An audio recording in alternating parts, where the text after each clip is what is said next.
Hey, what's up guys? Gons here for the Face Like the Sun YouTube channel. An article on slashfilm.com confirmed on Deadline Hollywood there's a movie coming out called Jesus VR: The Story of Christ. In September, there are plans to show footage for this film at the Venice Film Festival. And here's a quote from the Slash Film article. Quote, "Are you ready for a virtual reality movie about the life of Jesus? Because one is on the way." That may sound like a slightly blasphemous joke from a comedy poking fun at organized religion, but Jesus VR: The Story of Christ is a real movie being made by real people, including director David Hansen, and 40 minutes of it are set to premiere at the Venice Film Festival. The film even boasts two Passion of the Christ veterans and producer Enzo Sisti and religious advisor Father William Fulco. According to Deadline, quote, "Jesus VR: The Story of Christ goes 2,000 years back in time to witness the story of Jesus Christ from birth to resurrection. The film, whose producers promise a you are there experience, includes such events as Jesus' baptism, the Sermon on the Mount, the Last Supper, and the crucifixion. This Italian production was shot with 4K 360-degree cameras, which means that once you've strapped into your Oculus Rift or similar VR headset, you will be fully immersed in each scene and can look in any direction as the action occurs all around you." End quote. So I'm a bit torn about the issue. On one hand, virtual realities are going to become more and more invasive in our lives. And when we talk about the platform being tied into CIA operations, government data banks, the topic of transhumanism, the technological singularity, and effectively the overall plan of the New World Order occult agenda, these technologies fall right into the hands of these elite. But on the other hand, the technology does look pretty cool. I mean, you can watch some 360 videos here on YouTube, and it's pretty neat what the tech can do. I haven't tried Oculus Rift or the HoloLens, which is a more augmented reality thing, but they are the next phase of technologies that will be disseminated into the masses. And in terms of entertainment experience, these virtual reality gadgets are really what my generation have been waiting for. One that actually works and one that actually people want to buy, is cheap enough, and can be used by millions, if not billions, of people across this planet. And while the technology has certainly been around for quite some time, it seems like we're long overdue to see a device that becomes common in the home. And as we keep track of how media is published and how people consume media, those mediums will change, and the devices that people have to use to entertain themselves will also change. And so as sports becomes more integrated into virtual spaces and virtual reality experiences, as movies like this do, the need for having a device at home to have the experience becomes even more pressing, and that's how they push out these technologies. So here's how I look at it. The mark of the beast is very clear about its characteristics of being a mark on the hand or the forehead. So unless you are over allegorizing this description, it's quite clear what the mark of the beast will look like. On the other hand, the worshiping of the image of the beast, in my opinion, is much more likely that this sort of technology will help fulfill. In terms of the image of the beast and what it describes in the book of Revelation chapter 13, where an inanimate object, an image, an idol, something that throughout the Bible God says has no power whatsoever, and the very things that if you look at the context of the ancient Near East, basically those idols and images were, in effect, small temples where they would try to summon gods or spiritual entities into these objects as sort of a host. When you think in terms of those lines, the prophecies in Revelation 13 about the image getting breath is really interesting because it seems to reflect the sentiments of artificial intelligence.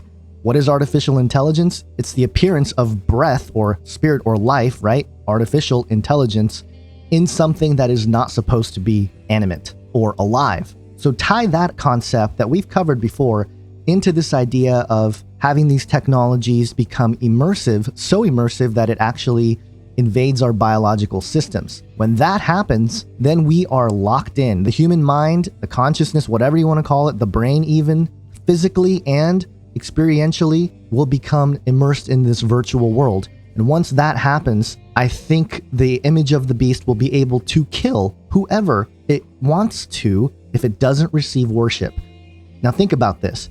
I know I just did a video about Death Note, and people were commenting about doing other animes and bringing up different shows. Well, one of the shows that I would love to talk about is Sword Art Online, and I'll get into the details in an actual video about the show, but in effect, there is a piece of gear called nerve gear in the show, and when you wear it, you become fully immersed with these virtual realities, basically, and the helmet basically fuses with your brain to the point where a person is able to have a full sensory experience in a virtually built reality. And part of the storyline is the creator of this virtual platform enslaves the people basically within the game, and dying in the game means dying in real life.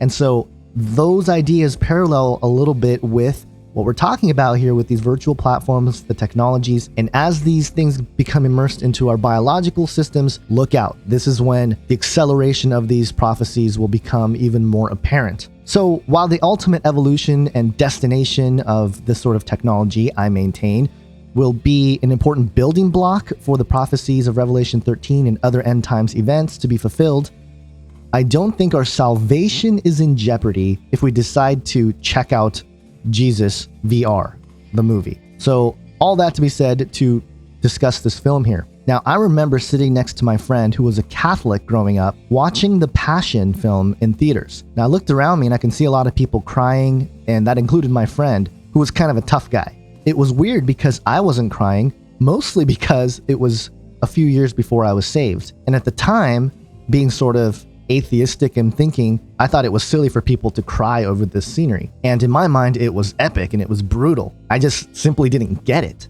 But the good Lord is good. And once I was saved in 2007, I've since watched The Passion of the Christ, and yeah, totally different effect knowing the implications. But in the end, I know that this is not the actual crucifixion. It's not the real resurrection being shown here. And while the masses might consider it as a dedication or an honoring of the real events that took place, the directors and those involved in these large media productions are usually doing it because they have a dollar sign in mind.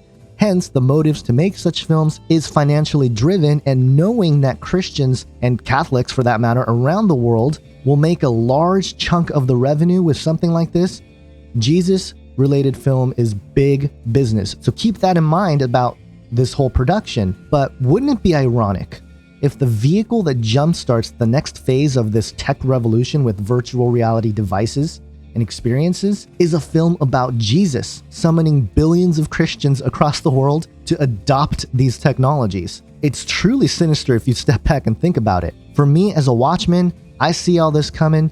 I think each person is going to decide whether it's okay or not to indulge in watching Jesus VR in this fully immersed 360 experience as if you are there in the moment when all this stuff happened. And I'm not saying that this film can be powerful in renewing someone's faith or strengthening someone's faith. Sure, all of that is possible and probably will play out. But again, as a watchman, I have to more or less warn, or at least inform, so that you guys are made aware of things like this and you actually think about it before you decide to either watch or not watch it. Now, I think for me, I will probably eventually see it. I don't think I'm going to be lining up at the film festival or when it comes out in theaters or wherever they're going to have these things. You know, are they going to start having these VR experiences at your local movie theater? I'm sure that's something that the movie theater industry is looking into heavily as, you know, these other businesses spark up that do possess these technologies and large quantities of them so that they can share it with a group of people, kind of like how there were cafes where you can play Counter-Strike early on when that kind of stuff was getting popular. And I'm dating myself now, but there you have it. Jesus VR, the story of Christ, is going to be, I think, talked about more and more in the Christian community. And I'm sure major Christian outlets and institutions are going to see this as another positive thing to, you know, sort of promote. And again, because it's a moneymaker, people are going to be talking about it. But be informed about the spirit behind the vehicle by which they are bringing you these sorts of entertainment experiences. Have an awesome day, guys. God bless.